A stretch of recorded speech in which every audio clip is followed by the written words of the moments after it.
Hi everyone, in this video we are going to go over just a few extra Excel functions that we think are good to practice and that you might come across on the exam. So the first one is we want to sort our city column alphabetically. So in cell M11 I'm going to use the sort function. This will allow me to arrange the data in ascending or descending order based on a selected column. So I'll type equals sort, I'll hit tab on my keyboard. The first argument is the array, so I'm going to select all our data. I'll type a comma.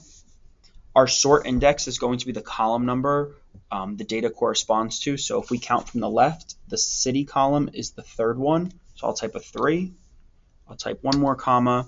Now it's asking us for the sort order. So a 1 will be ascending, a -1 will be descending. We want ascending, so let's put a 1, close parentheses, and hit enter. We can now see our city column is sorted alphabetically. Okay, moving to the next one, we're going to use the left function. So this is going to allow us to extract a specified number of characters from the beginning or the left side of a text string. So let's say we want just the word health from H30. I'm going to do this in cell M34 and I'll type equals left. I'll hit tab. It's asking us for our text, so let's just select H30. We'll type a comma. Now it's asking us for the number of characters. So from the left side, if we count, health has 6 letters. We'll just put a number 6 to represent 6 characters, close parentheses, and hit enter. So now just the word health was extracted.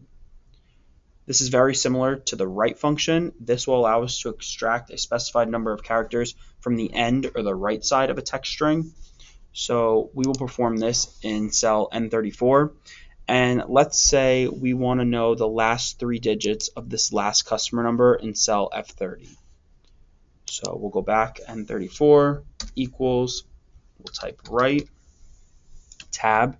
Our text is going to be cell F30, and then we'll type a comma. Since we want the last 3 digits, which are those numbers, we'll type 3 for the number of characters, close parentheses, hit enter. And we are left with the last 3 digits.